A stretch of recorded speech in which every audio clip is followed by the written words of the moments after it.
In previous videos, I've shown you how features tie into the document, how tools work, and a little bit about the manipulation and the placement of shapes. Now, as promised, it's time to talk a little bit about actually creating geometry and some of the helper functions built into FreeCAD. I'll start in the part workbench and just create a plane. Now let's say I want to create a line normal to the plane starting in the center. I'll start by selecting a face of the plane and sending it to the Python console. If I look at the variable sub, I see that it is in fact a face. First thing to do is find its center. For that, the first thing you need to know is that the surfaces in FreeCAD are defined in UV space.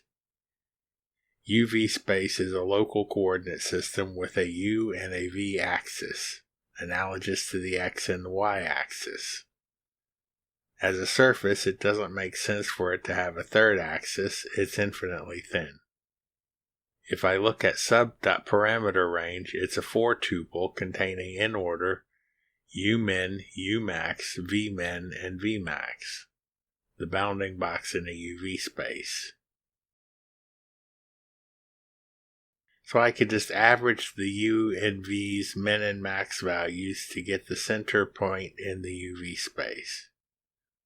The face has a method called normal_at that returns the normal as a vector, given a U and a V coordinate.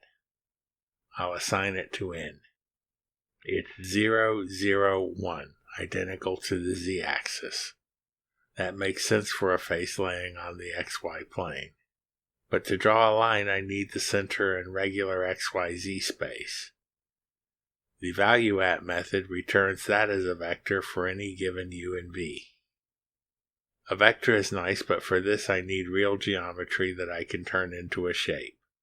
Part.vertex is a class that is exactly that. Conveniently, it accepts coordinates in the form of a vector, so I'll assign it to P. One way to create a line in FreeCAD is to extrude a vertex. I've shown that in a number of videos using a sketch, but this time I'll do it directly.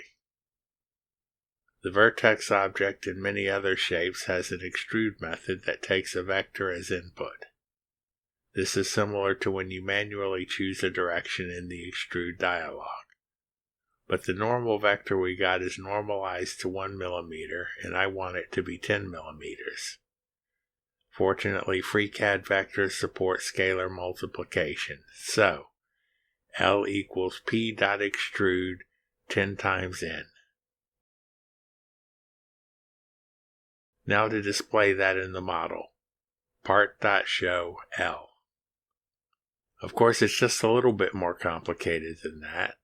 I have a normal line on the plane, but it's not at all parametric. If I'm planed in any way, the line is just going to stay right there.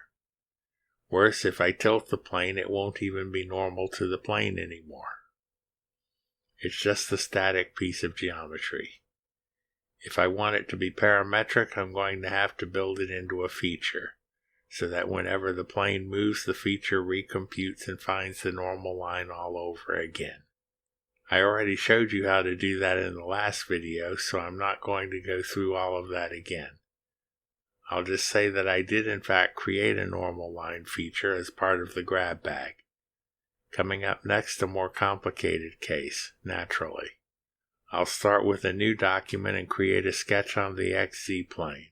Just an arc from axis to axis and a polyline to close the shape.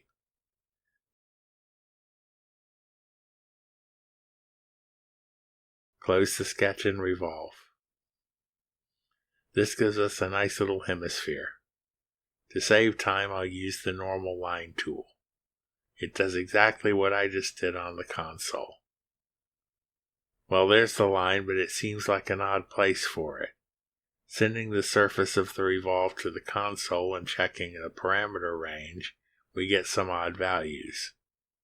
But note that the Umax value is 2 times pi, and the Vmax value is pi over 2. The UV space of a curved face is a spherical geometry. Imagine the flat plane stretched and shrink-wrapped around a sphere. That explains why you see a seam in cylinders and spheres. The seam is where the edges of the plane meet up. Think of the u-axis being the longitude and the v-axis being the latitude of the sphere, expressed in radians. So in the data pane, I can turn off centering and manually set the v value to the max of pi over 2. The u value doesn't matter since it shrinks down to a single point at vmax. Just to make things more interesting, for shapes such as cylinders and cones, u is in polar coordinates and v is linear. Incidentally, spherical and cylindrical UV space also plays a role in corrective lens prescriptions, where the spherical component corrects for nearsightedness or farsightedness, and the cylindrical components correct for astigmatism.